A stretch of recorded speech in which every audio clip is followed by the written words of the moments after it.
Life sometimes surprises you when you least expect it. Ordinary, quiet moments can suddenly turn unforgettable. It was a chilly, rainy afternoon at a bustling cafe, the kind where people rush in, shaking off their umbrellas, trying to escape the cold. No one noticed the girl who had just stepped inside, balancing carefully on her prosthetic leg, crutches wobbling as she searched for a place to sit. Her expression carried a weariness no child should have to carry.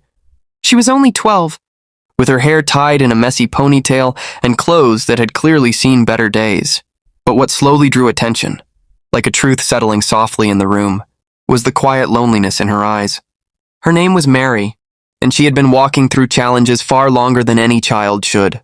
She just needed a seat. She just needed a brief pause. As she made her way down the aisle, people glanced at her but quickly looked away, pretending their tables were occupied, pretending not to notice her struggle. That's when she stopped beside a man, a single father named Adrian, who was sitting with his two young children, Lainey and Cherry, both watching Mary with curiosity instead of judgment, and in a voice small but steady, she asked the one question that would quietly change everything. Before we move forward, tell us in the comments, where are you watching from and what time is it right now?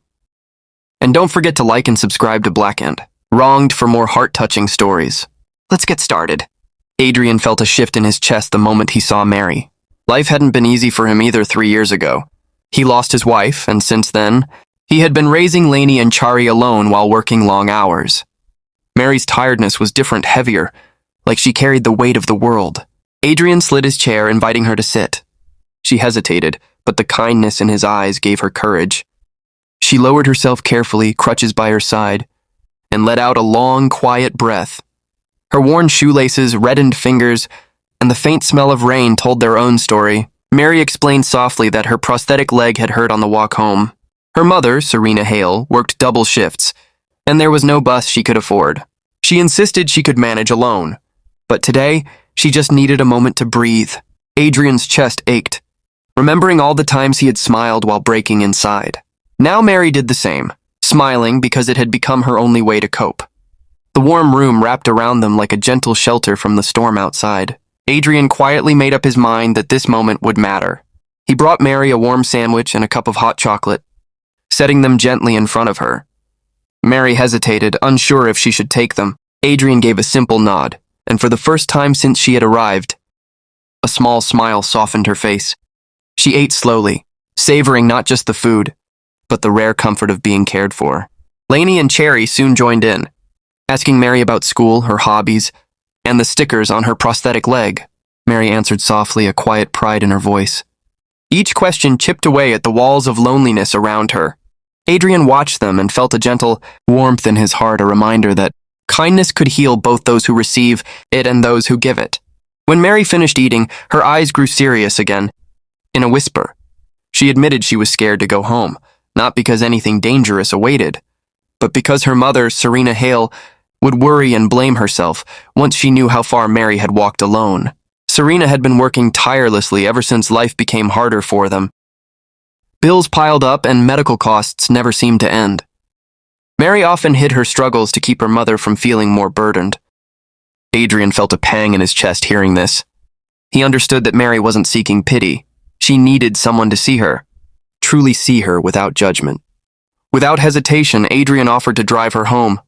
Mary's eyes widened, her breath catching in surprise, and for a moment it seemed she might cry, not from sadness, but from the strange comfort of someone offering help. As they stepped into the light rain, Adrian held the door open, and something inside Mary softened in a way she hadn't expected. She whispered that no one, besides her mother Serena Hale, had ever shown her such care. Her voice wavered, and Adrian gently placed a hand on her shoulder, letting her know she wasn't alone, even on days when the world felt like it had overlooked her. When they arrived at her modest apartment in the aging building, Serena Hale came rushing out, panic etched on her face. But when she saw Mary safe, standing beside Adrian, Lainey, and Cherry, her fear melted into relief and gratitude. Tears ran down her cheeks as she thanked Adrian again and again. In that instant, it was clear how deeply she loved her daughter, how tirelessly she fought to give Mary a life filled with dignity. Adrian felt a quiet kinship, a bond between two single parents, each carrying unseen struggles while trying their best.